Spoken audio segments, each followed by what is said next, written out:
Hi guys, welcome back. So as these squads come out for the warm-ups to the World Cup for the Rugby Championship, I've started thinking which players can they really not afford to have injuries to, those must-have players. If they don't have them, they're kind of irreplaceable and their chances of winning the World Cup go down dramatically. Now, it's not just as easy as their three best players because it depends on the depth in those positions. It's also, can you cover those players if they get injured? So I'm going to start with some of the World Cup favourites, starting with the hosts, France, and I think they cannot afford to lose their number 8, Gregory Aldrit.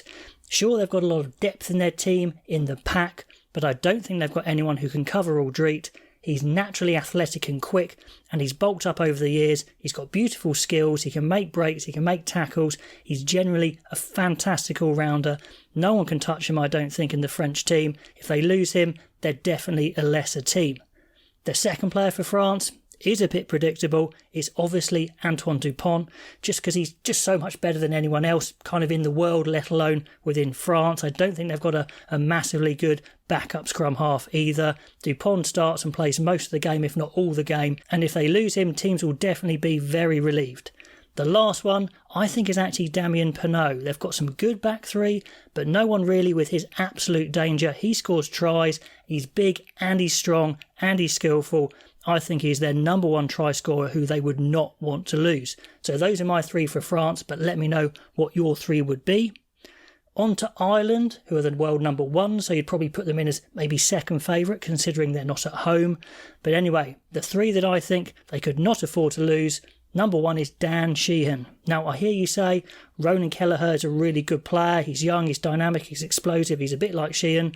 But I don't think anyone can really touch Dan Sheehan at the moment. He's the best hooker in the world in my book. He's taking that athletic hooker role to the next level. If they lose him, they definitely lose an edge. Number 2, again, maybe predictable, but it's World Player of the Year, Josh van der Flier. Yes, he's amazing, all-round attack, defence, his carrying has stepped up, his physicality has stepped up over the years. But there really isn't anyone else to replace him in that Irish side that I can see. Let me know. Maybe Peter O'Mahony moves to 7, Prendergast at 7 maybe. But as a specialist, world-class 7, Josh van der Flier I think is head and shoulders above. So they really don't want to lose him. Now the final Irish player I think they cannot afford to lose is Jamison Gibson-Park. We all know that Ireland thrive on that high ruck speed, that quick distribution to overwhelm the opposition with sheer speed and guile, of course.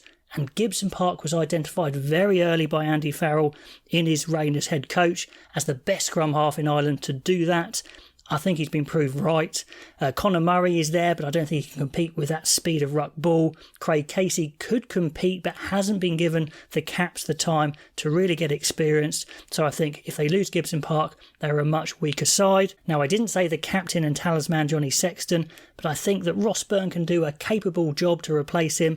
And Kieran Frawley, I've actually got a lot of time for. I think in attack, he could take Ireland to the next level as well. So he's just slipped outside the top 3. Now let's talk about New Zealand and South Africa. For argument's sake, let's go alphabetically and talk New Zealand.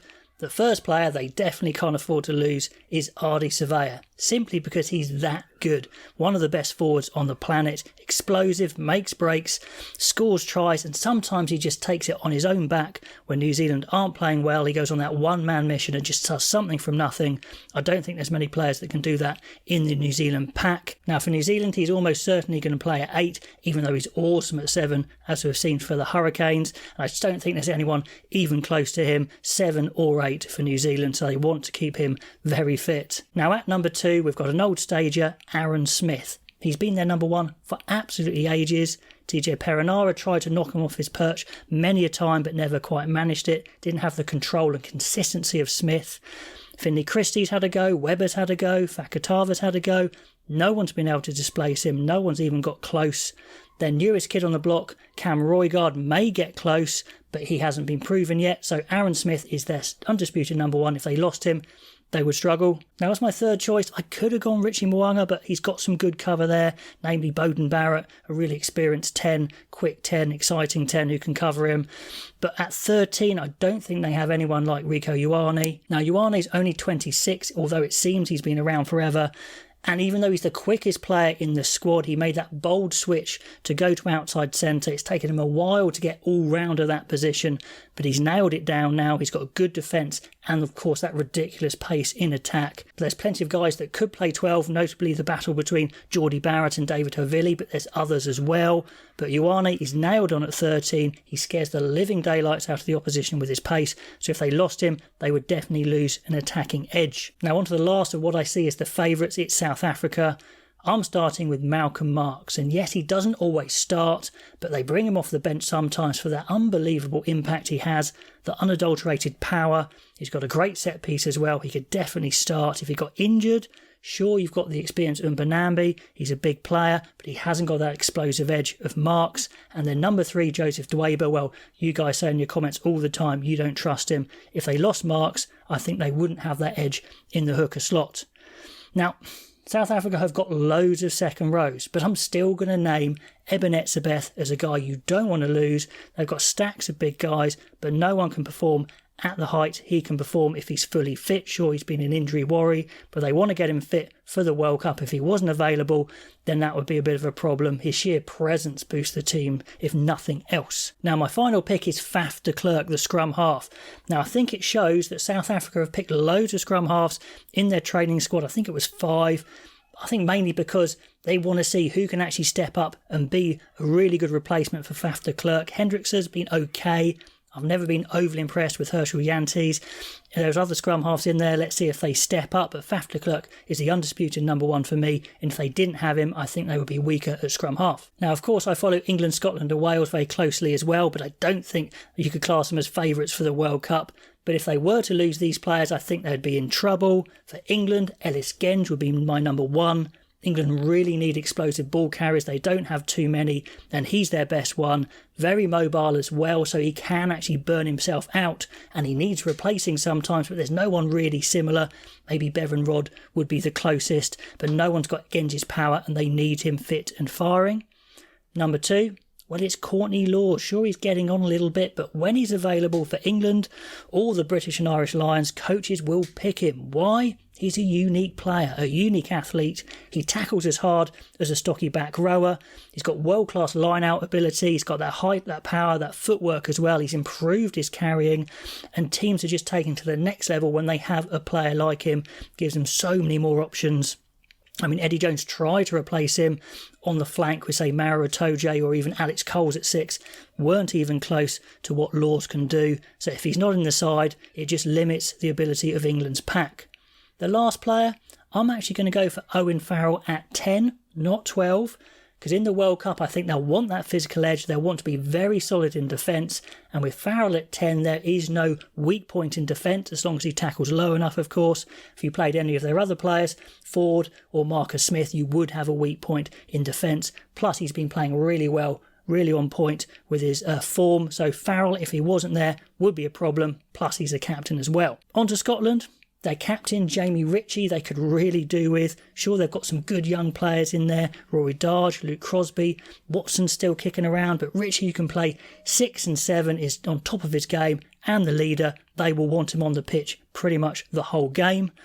Number 2 is obvious. It's Finn Russell. Even though Blair Kinghorn's got a great attacking game, no one's got the range of passes that Finn Russell has, the unpredictability that Finn Russell has, and a great running game. He really is one of the best around, and now Gregor Townsend's just given him the licence to cut loose. He's going to be vital to Scotland, scoring the points they need to win those games. Now, talking of points, the last slot I'm giving to Darcy Graham. May seem a surprise pick because they've got other good wingers, Van der Merwe, we've got Kyle Steyn, but they're both big bruisers, and nobody in the back three is like Darcy Graham with those twinkle toes, that express pace. Now Hogg slowed down a little bit, so I'm not picking him, but Graham is the man. If you want to score inside a phone box, he is the guy. They will want him on the pitch. And finally, I'm going to talk about Wales. They've lost a few players already, with players saying they're not available, getting contracts abroad. Hawkins has already gone to Exeter before he's available under their cap rule, so that's a big loss as well. So they could really do without losing any more players. And number 1 is Adam Beard, their first choice second row. They've lost Alan Wynne-Jones and Corey Hill already. Beard will start all day long. Lighthouse in the line out, very physical, excellent maul disruptor. If they lost him, it would only be Will Rowlands as the slightly experienced second row in there, and he's only got 23 caps, so they've got to keep Beard fit. The second one is a player who's actually just got a contract to play abroad, but he's not going to be affected for the World Cup because he's got so many caps, and that's Liam Williams. One of the old guard, but he's still got it in attack. Brilliant under the high ball, great cover tackler. You do have Halfpenny as well as cover, but he has lost that attacking pace that Liam Williams has still got. And finally, talking about attacking pace, Lewis Rees-Zammit, they will need him to score tries if Wales want to progress and do well in this World Cup. Simply no one has the pace of Rees-Zammit, and even if Wales are on the back foot, one interception, one kick chase and Rees-Zammit is gone. They'll need him to bag a couple, that is for sure. So those are my top threes, guys. Let me know who your top threes would be and why. All the comments below as always, and I'll catch you next time.